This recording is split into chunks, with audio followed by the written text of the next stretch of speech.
ESS Systems Models Energy and Equilibrium Part 3 will look at system equilibrium and feedback mechanisms.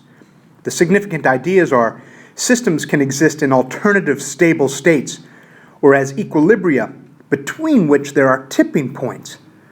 Destabilizing positive feedback mechanisms will drive systems toward these tipping points, whereas stabilizing negative feedback mechanisms will resist such changes. Here is an outline of the unit, an outline of the 4 movies in this unit.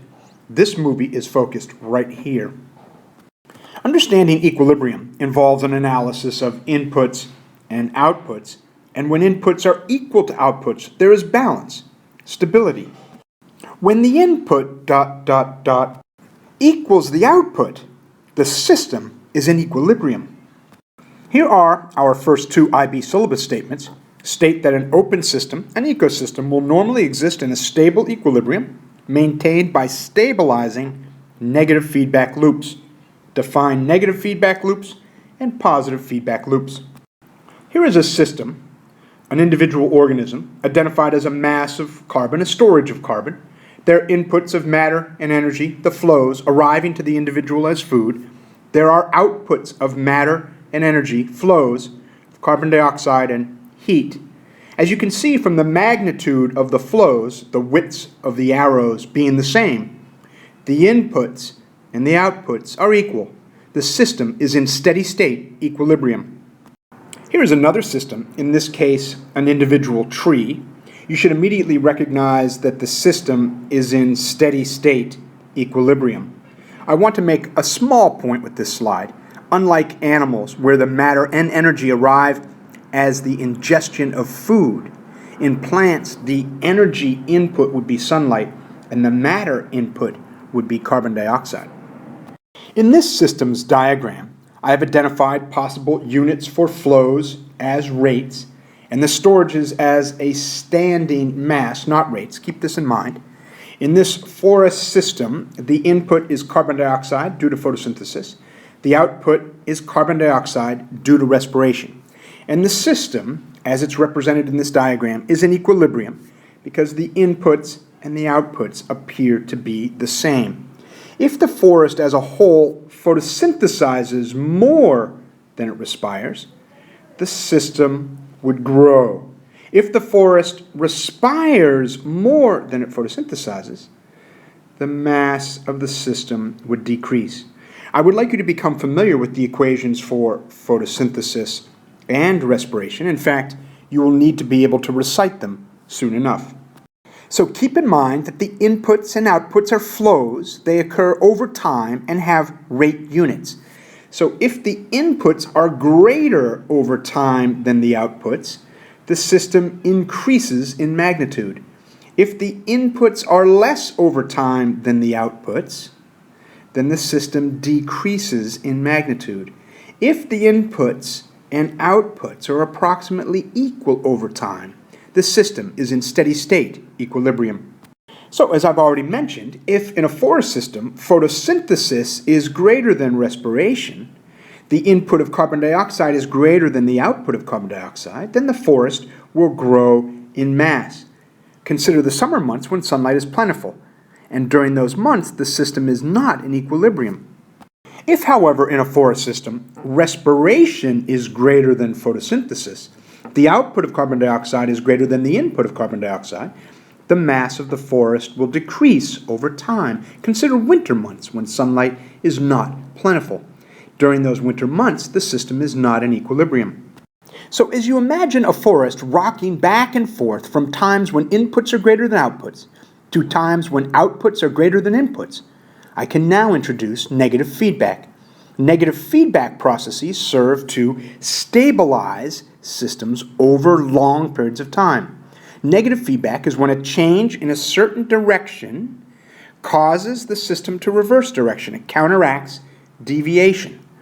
Negative feedback occurs when an output of a process inhibits or reverses the process to reduce the change. Systems that oscillate around a value seen approximately here on this y-axis are systems in equilibrium, stable systems governed by negative feedback mechanisms.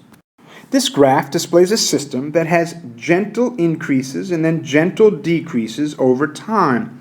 But with steady-state equilibrium, there are oscillations over the short term, but no significant changes over the long term. Keep this in mind.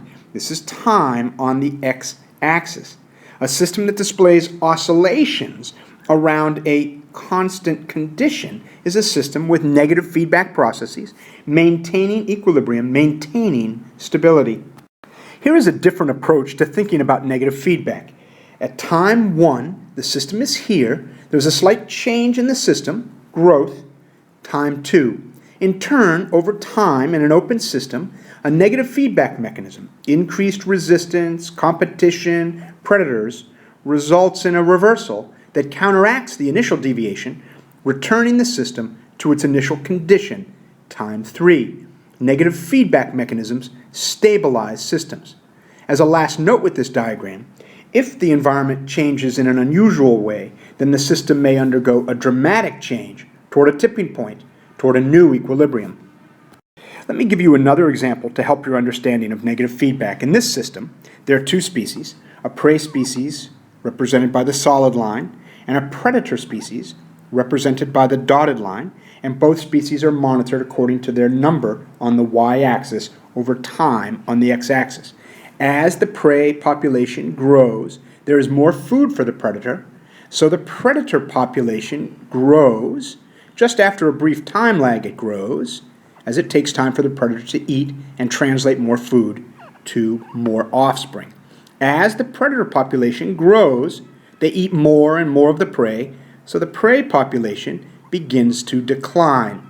As the prey population declines, there's less food for the predator, so the predator population also decreases after a time lag because it takes time for a lack of food to impact birth rates. An open system such as a forest will normally exist in a steady-state equilibrium where the inputs and the outputs are approximately equal over an extended period of time. The system is maintained by negative feedback loops. The mass of carbon in the forest is approximately the same over an extended period of time, with possible slight oscillations of mass around a set value.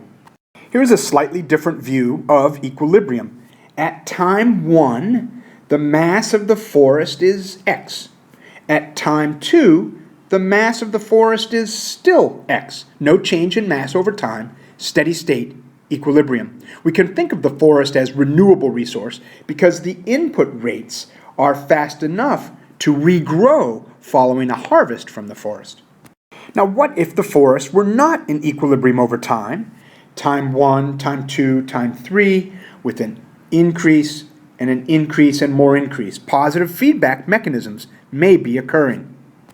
With a system that is not in equilibrium, positive feedback mechanisms may be in place, and the system experiences a change in one direction and further change in the same direction. Positive feedback is destabilizing and defined as a change in a certain direction causes further change in the same direction. Positive feedback mechanisms tend to amplify changes and drive the system toward a tipping point where a new equilibrium might be adopted. Here's a system that is not in equilibrium over time with a decrease and a further decrease. Positive feedback mechanisms may be occurring. With a system that is not in equilibrium, positive feedback mechanisms may be in place, and the system experiences a change in one direction and further change in the same direction.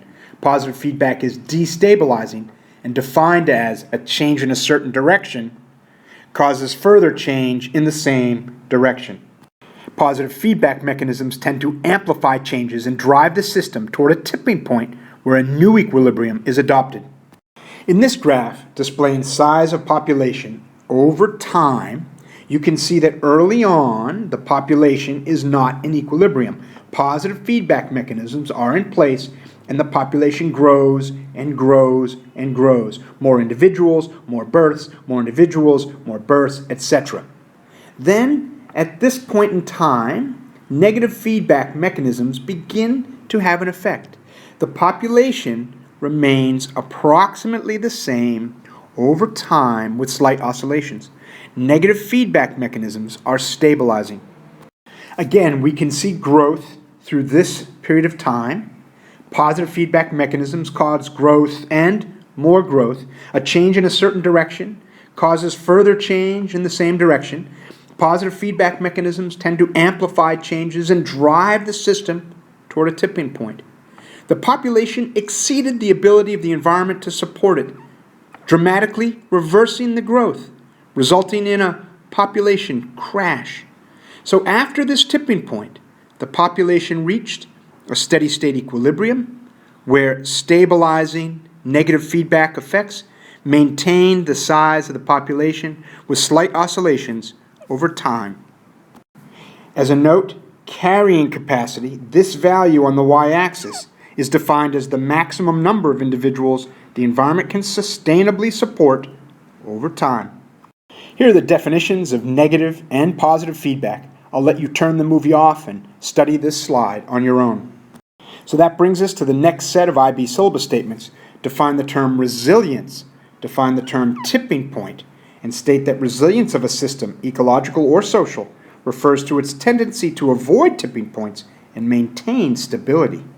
Here is a system that oscillates around a value, 120 on the y-axis, over a long period of time, displaying a steady state equilibrium. You can see that periodically the oscillations are larger than others, indicating a possible disturbance here and here and here possibly. Nevertheless, the system displays resilience as it maintains stability. This system displays some dramatic oscillations in the short term, but remains stable over the long term. The system is bumped by strong disturbances here and here and here, yet nevertheless, the system displays resilience by returning to equilibrium with each disturbance. In other words, it displays resilience by avoiding a tipping point in which it is moved to a new equilibrium. Despite the strong disturbances, this system has returned to equilibrium, steady state equilibrium, over an extended period of time. This system is disturbed at some point between time 1 and time 2, and a tipping point was reached in which the system moved to a new equilibrium. A tipping point is defined as the minimum amount of change within a system that will destabilize the system, causing it to reach a new equilibrium. You can see that this system does not display resilience, as a disturbance causes the system to reach a tipping point here and a tipping point here, reaching a new equilibrium here. This system is disturbed at time 2 and time 4, causing it to reach tipping points, resulting in new equilibria. This system does not display resilience. As tipping points were exceeded, over long periods of time, the system appears to lack stability, lack steady state equilibrium. Interestingly, the size of the human population has not remained stable if long periods of time are examined. While there have been long periods of stability, changing technology has bumped the system to new equilibria at various points over the course of human history. The Industrial Revolution has caused a rapid rise in the human population. The human population has been growing exponentially for over 300 years out of equilibrium. Positive feedback. Is the human population reaching a tipping point? Here are two IB syllabus statements that I will get out on the table here, but I want to emphasize that we will be strengthening these statements later in this course. Diversity and the size of storages within systems can contribute to their resilience and affect their speed of response to change. State that delays involved in feedback loops make it difficult to predict tipping points and adds to the complexity of modeling systems. In the predator-prey system that I talked about earlier, there are two species. That's an increase in diversity. Thus a more stable system, a system that is maintained in a steady-state equilibrium by virtue of both species interacting with each other. And notice the time lag between the increase in the prey and the increase in the predator species. Time lags, such as this one, make the complexity of modeling systems more difficult and make it more difficult to predict tipping points. Larger, more diverse systems are more stable, more resilient, but their time lags can be longer, making the prediction of tipping points all the more complex.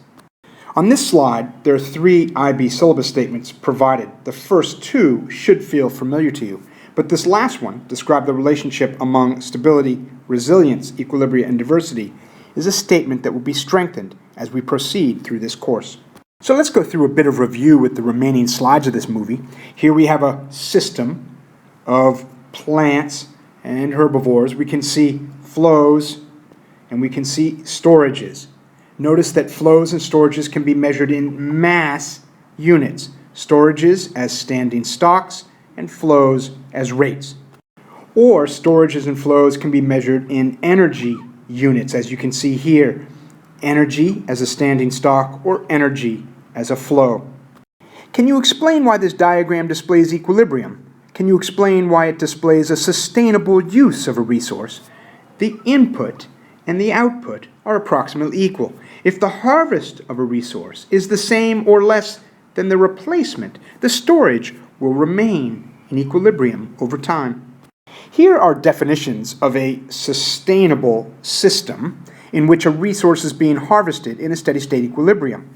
The harvest of a renewable resource at a rate less than or equal to the rate of replacement, or a system that functions over an extended period of time, or the use of a resource without causing degradation of the resource or degradation of the environment. Humans too often forget that degradation of the environment must be included in our assessment of a system in equilibrium. Here is a diagram of a system out of equilibrium. The output is greater than the input, and the standing stock decreases. Too often, new technology causes the system to go out of equilibrium, to reach a tipping point. Here is a question for you. If the system is in equilibrium, calculate X. If the system is in equilibrium, the inputs and outputs must be the same. The inputs equal 6, so the outputs must equal 6, and by deduction, we can calculate X as 2. Can you identify periods of time when the system displayed here is experiencing positive feedback or experiencing negative feedback? Positive feedback is occurring through this time period, while negative feedback is occurring through this time period. The system represented by this graph is experiencing positive feedback. The system represented by this graph is experiencing positive feedback. The system represented by this graph is experiencing positive feedback during time period 1 and negative feedback during time period 2. The system represented by the graph shown here is not very resilient. Disturbances push the system from equilibrium here to a tipping point at C and beyond to a new equilibrium. There are periods of positive feedback here, and periods where the system appears to be experiencing negative feedback here and here. These models of complex systems help us understand the concept of equilibrium, or non-equilibrium, but as models, they are very simple with one input and one output. Systems in nature are far more complex than that. As well, the flows and storages in this diagram are not quantified numerically. This model of the hydrologic cycle helps us understand a complex set of flows that move water around the globe. But the hydrologic cycle is far more complex than is indicated here. As well, none of the storages or flows are quantified. The approximations in general diagrams, such as this one, would lead to a loss of accuracy. You've looked at this model of soil nitrogen before. Did it occur to you that there are no units? Are the inputs and outputs displayed here the only inputs and outputs? Are there others that, for the sake of simplicity, have been left out? But what if we could manipulate one of these variables? Could we make predictions about how the system responds to change? With the understanding that the simplified system would lead to a loss of accuracy. And that brings IB ESS Systems, Models, Energy and Equilibrium Part 3 to an end. On to Part 4.